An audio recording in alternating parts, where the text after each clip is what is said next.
Hello, Gavin here, welcome back to the channel. Today we're going to look at how you can keep improving as a bass player.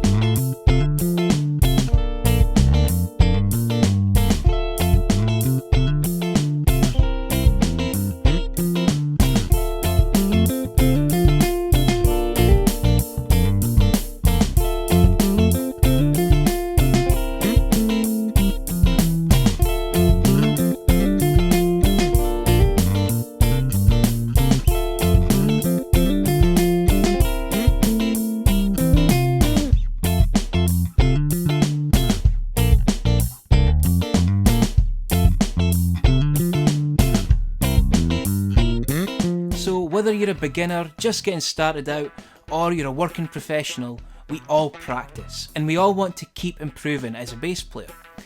And really our practice routine is the thing that helps us do that. But sometimes it's hard to know what to practice, how long we should practice for, and how to get the most from it. So today we'll look at those topics and some others to help you keep improving as a bass player. So let's get stuck into that now.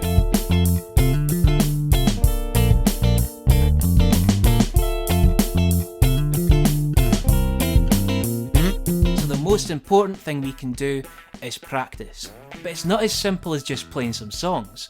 Our practice should be structured, it should be something that helps us to develop.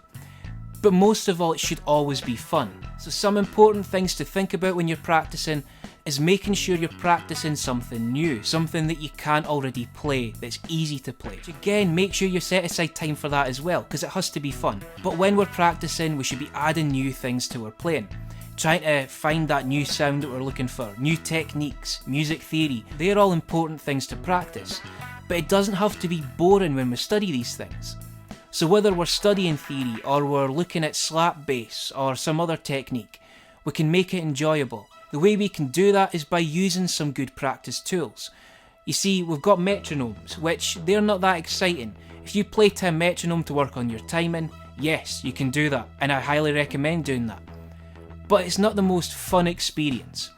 As a bass player, we like to be within a band setup, so using things like jam tracks or playing along with songs. Those are all things that will help us to develop really well as bass players. In fact, I think jam tracks are really important because they're like having a band in your living room that are willing to play the same song on repeat as long as you need them to, and are totally happy listening to you playing whatever you want to play over the top.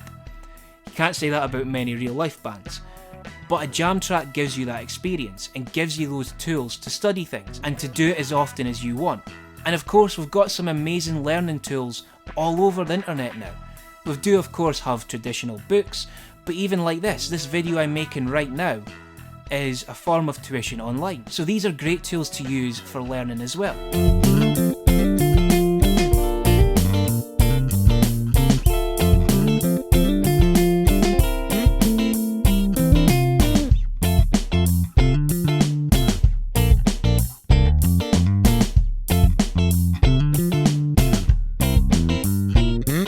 Of course, we can also include studying with a bass teacher into that. You see, when I teach lessons, I give my students something to work on within the lesson, but then I also get them to practice that in a structured way throughout the week. You can of course also adopt that into your playing. So if you're studying something, whether it be chord tones or another form of theory, or you're looking at a technique, setting aside some time each day to work on it. It doesn't have to be long, whether it's 5, 10, 15 minutes.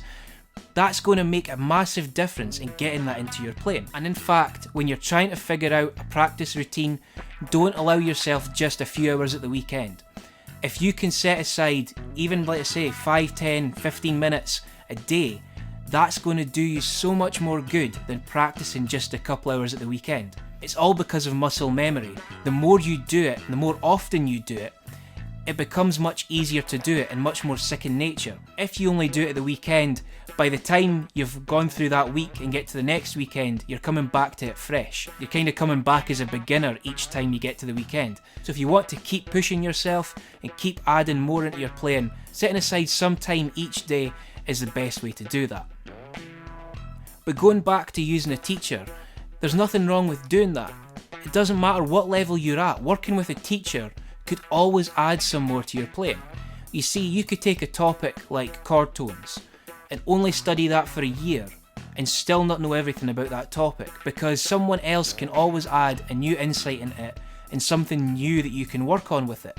It's also why we're never really done learning. There's always more we can be learning, but going to a teacher will structure out your practice routine and give you a structured learning route to go that takes it step by step, building on top of it each week. That's a fantastic thing to have when you're developing your playing, particularly at the early stages, because it can stop any bad habits. Within your playing technique, you could develop bad habits that if you don't fix them early can become really hard to get rid of. You might even see the odd thing like my thumb coming round the neck in the video, something like that. They're all things that I work hard to remove from my playing from when I first started learning. But as a teacher now, I'm always conscious of making sure my students don't develop those habits, and all good teachers will do that. So it's another really valuable reason to maybe work with a teacher.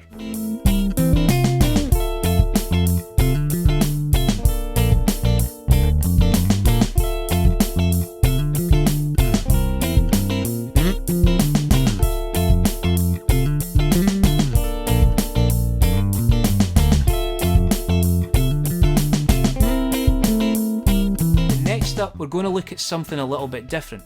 We're going to look at how your bass is set up. You see, how your bass is set up makes a massive difference to how easy it is to play. For instance, you can set the action of the bass, which is how high the strings are off the fretboard. You can set the truss rod, which adjusts how straight the neck is, again adjusting how it plays. And then also things like the intonation, which is how in tune the bass is all along the fretboard. They all make a massive difference to how good you sound and how easy it is to play the instrument. The good news is you don't have to pay someone to do this. You can make those adjustments yourself. You do have to learn about it, but there's plenty of resources online to help you do that. And if you want to see a video all about doing that, let me know in the comments below and I'll make something up on that.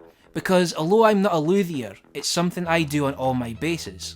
And it saves me a lot of money, because if you've got a couple of basses, that price does mount up. But of course, if you're not confident with doing that yourself, don't try it. There's plenty of techs out there that will be able to do a professional setup on your bass and make it play great.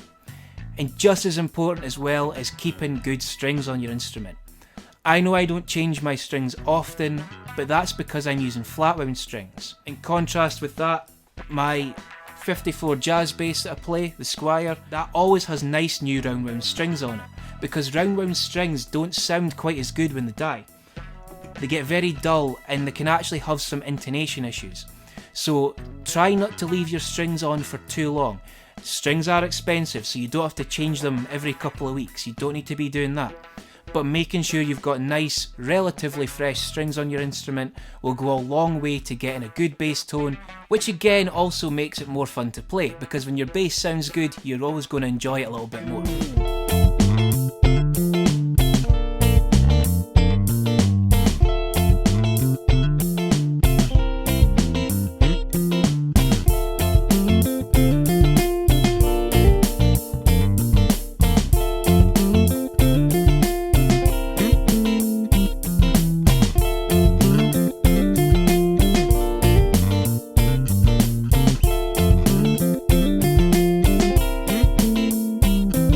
Next up, I'm going to answer some questions that you left me on my Instagram account. Thank you so much for doing that, I really appreciate the support. But if you've got any other questions that don't get covered today, or on any other topics, please let me know in the comments section, or over on my Instagram, and I'd love to have them to include in another video. So first up, the question is, how do I tell if me and my teacher are really compatible? Well, the thing is, all students learn in different ways, and quite a lot of teachers have different teaching methods, so you have to find one that suits the way you learn. I personally tailor the way I teach to my different students, because no two students are the same and we all learn differently, so it's up to me as the teacher to change how I teach to suit the way different students learn. And a lot of good teachers will do that, but really if you find a good teacher, you'll always have something good you can learn from them. And the next question is it really possible to learn over Zoom? Or is it best to be in a room with a teacher? Which is also a really good question, particularly just now. You see, Zoom lessons can actually be really good. That's how I do most of my lessons actually. That's how most of my teaching gets done. And what I've found is I have to do a lot more preparation beforehand. So whereas I could play a backing track or a jam track during the lesson and give the student a paper copy of anything they're working on, what I have to do now is send the jam track ahead of time. I also have to prepare all my notes, any sheet music, things like that, and I have to email or text that sheet music to the student ahead of the lesson.